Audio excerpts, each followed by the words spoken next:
Hello दोस्तों, आपको हमारे चैनल भाविका राजपूत रेबरेलियम। आज हम सुनेंगे हरतालिक, जिनके दिव्य केशों पर आकंक के फूलों की माला शोभा देती है और जिन भगवान शंकर के मस्तक पर चंद्र और गले में मुंडों की माला पड़ी हुई है, जो माता पार्वती दिव्य वस्त्रों से तथा भगवान शंकर दिगंबर वेश धारण किए हैं, उन दोनों भवानी शंकर को नमस्कार करता हूँ। कैलाश पर्वत के सुंदर शिखर पर माता पार्वती जी ने महादेव जी से पूछा, हे महेश्वर, मुझसे आप वह गुप्त से गुप्त बातें बताइए जो सभी के लिए सरल और महान फल देने वाली है। हे नाथ,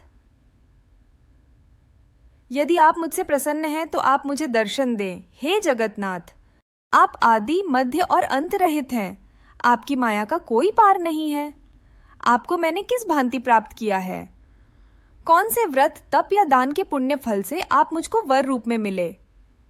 महादेव जी बोले, हे देवी, मैं आपके सामने उस व्रत के बारे में कहता हूँ जो परम गुप्त है। जैसे तारागणों में चंद्रमा और ग्रहों में सूर्य, वर्णों में ब्राह्मण, देवताओं में गंगा, पुराणों में महाभारत, वेदों में साम और इंद्रियों में मन श्रेष्ठ है, वैसे ही पुराण और वेद सब में इसका वर्णन आया है, जिसके प्रभाव से तुमको मेरा आधा आसन प्राप्त हुआ है। हे प्रिय, उसी का मैं तुमसे वर्णन करता हूँ, सुनो।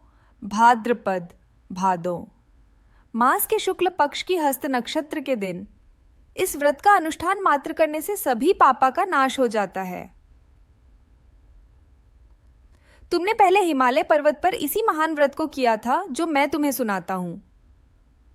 पार्वती जी बोली, हे प्रभु, इस व्रत को मैंने किस लिए किया था, यह मुझे सुनने की इच्छा है, सो कृपा करके कहें। शंकर जी बोले, आर्यावर्त में हिमालय नामक एक महान पर्वत है, जहाँ अनेक प्रकार की भूमि, अनेक प्रकार के वृक्षों से सुशोभित है, जो सदैव बर्फ से ढके हुए तथा गम गा की कल ध्वनि से शब्दायमान रहता है। हे पार्वती जी, तुमने बाल्यकाल में उसी स्थान पर परम तप किया था और 12 सावन के महीने में बाहर खुले में निवास कर अन्न त्याग आग कर तप करती रही। तुम्हारे उस कष्ट को देखकर तुम्हारे पिता को बड़ी चिंता हुई। चिंता में वह सोचने लगे कि मैं इस कन्या का विवाह। तुम्हारे पिता हिमालय ने देव ऋषि को अर्घ्य पाद्य आसन देकर सम्मान सहित बिठाया और कहा, हे मुनीश वर, आपने यहाँ। नारद जी बोले, हे गिरिराज, मैं विष्णु भगवान का भेजा हुआ यहाँ न आया हूँ। तुम मेरी बात सुनो। आप ही अपनी कन्या आ को उत्तम वर को दान करें। ब्रह्मा, इंद्र, शिव आदि देवताओं में विष्णु भगवान के समान कोई भी। हिमालय बोले, यदि भगवान वासुदेव स्वयं ही कन्या को ग्रहण करना चाहते हैं और इस कार्य के लिए ही आपका आगमन है, मैं अवश्य उन्हें ही दूंगा। हिमालय का यह आश्वासन सुनते ही देवर्षि नारद जी आकाश में अंतर्धान हो गए और भगवान विष्णु के पास सापह नचे। नारद जी ने हाथ जोड़कर भगवान विष्णु से कहा, प्रभु, आपका विवाह कार्य निश्चित हो गया है। इधर हिमालय ने पिता के इन वाक्यों को सुनते ही पार्वती जी अपनी सहेली के घर गईं और पृथ्वी पर गिरकर अत्यंत दुखित होकर विलाप करने लगीं। उनको विलाप करते हुए देखकर रसखी बोली, हे देवी, तुम का इस कारण से दुखी हो, मुझे बताओ, मैं अवश्य ही तुम्हारी इच्छा पूरी करूंगी। पार्वती बोली, हे सखी, सुन, मेरी जो मन की अभिलाषा है सुन, आती हूँ। मैं महादेव जी को वरण करना चाहती हूँ। मेरे इस कार्य को पिताजी ने बिगा। तब देवी पार्वती अपनी सखी का यह वचन सुन ऐसे ही वन को चली गई। पिता हिमालय ने तुमको घर पर न पाकर सोचा कि मेरी पुत्री को कोई देव, दानव अथवा किन्नर हरण करके ले गया है। मैंने नारद जी का वो वचन दिया था कि मैं पुत्री का भगवान विष्णु के साथ वरण करूंगा। हाय, अब यह कैसे पूरा होगा?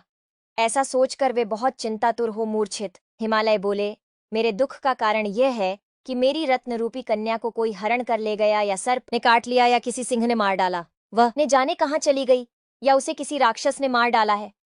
इस प्रकार कहकर गिरिराज दुखित होकर ऐसे कांपने लगे जैसे तीव्र वायु। तुम भी सखी के साथ भयानक जंगल में घूमती हुई वन में एक नदी के तट पर एक गुफा में पहुंची। उस गुफा में न तुमानी सखी के साथ प्रवेश कर गईं, जहां तुम अन्न जल का त्याग करके बालू का लिंग बनाकर मेरी आराधना करती रहीं।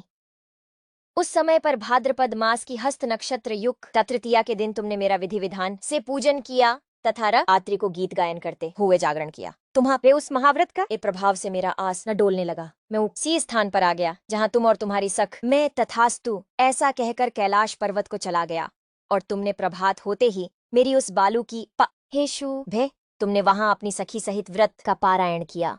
इतने में तुम्हारे पिता हिमवान भी था उन्हें ढूंढते ढूंढते उसी घने वन में आ पहुंचे। उस समय उन्होंने नदी के तट पर दो कन्याओं को देखा तो ये तुम्हारे पास आ गए और तुमने कहा, हे पिता, मैंने पहले ही अपना शरीर शंकर जी का समर्पित कर दिया था, लेकिन आपने नारद जी को कुछ और बोल दिया, इसलिए मैं महल से चली आई। ऐसा सुनकर हिमवान ने तुमसे कहा कि मैं तुम्हारी इच्छा के विरुद्ध यह हे प्रिय, उसी व्रत के प्रभाव से तुमको मेरा अर्धासन प्राप्त हुआ है। इस व्रत राज को मैंने अभी तक किसी के सम्मुख वर्णन नहीं किया है। हे देवी, अब मैं तुम्हें यह बताता हूँ कि इस व्रत का। पार्वती जी बोली, हाँ। ऐसा सुनकर हिमवान ने तुमसे कहा कि मैं तुम्हारी इच्छा के विरुद्ध यह कार्य नहीं करूंगा। तब वे तुम्हें लेकर, हे प्रिय, उसी व्रत के प्रभाव से तुमको मेरा अर्धासन प्राप्त हुआ है। इस व्रत राज को मैंने अभी तक किसी के सम्मुख वर्णन नहीं किया है। हे देवी, अब मैं तुम्हें यह बताता हूँ कि इस व्रत का। पार्वती जी बोली, हे स्वामी, आपने इस व्रत राज का नाम तो बता दिया, लेकिन मुझे इसकी विधि और फल भी बताइए। कि तब भगवान शंकर जी बोले, सौभाग्य की इच्छा रखने वाली महिलाओं को यह व्रत पूरे विधि विधान के साथ करना चाहिए। व्रत में केले का एक खंभों से मंडप बनाकर उसे वंदनावारों से सुशोभित करें। उसमें विविध रंगों के उत्तम रेशमी व इस तरह की चांदनी ऊपर तान दें। चंदन आदि सुगंधित द्रव्यों का लेपन करके फिर भगवान शिव पार्वती जी का गंध, धूप, पुष्प आदि से व अनेकों नैवेद्यों का भोग लगावें। और आत्री, कुजा, ग्रहण का रेन, नार, इयल, सुपारी, जमवारी, नींबू, लौंग, अनार, नारंगी आदि ऋतु फलों तथा फूलों को एकत्रित करके धूप, पीप, दीप आदि से पूजन करक। एक कहे, हे कल्याण स्वरूप शिव, हे मंगल रूप कल्याण स्वरूप माता पार्वती, हम तुम्हें नमस्कार करते हैं। भगवान शंकर जी को सदैव नमस्कार करते हैं। हे ब्रह्म रूपिणी, जगत का पालन करने वाली माँ, आपको नमस्कार। हाँ। हे सिंह हवाहिनी, मैं सांसारिक भय से व्याकुल हूँ, तुम मेरी रक्षा करो। हे महेश्वरी, मैंने सी अभिलाषा से आपका पूजन किया है। हे पार्वती माता, आप मेरे ऊपर प्रसन्न होकर मुझे सुख और सौभाग्य प्रदान कीजिए। इस प्रकार के शब्दों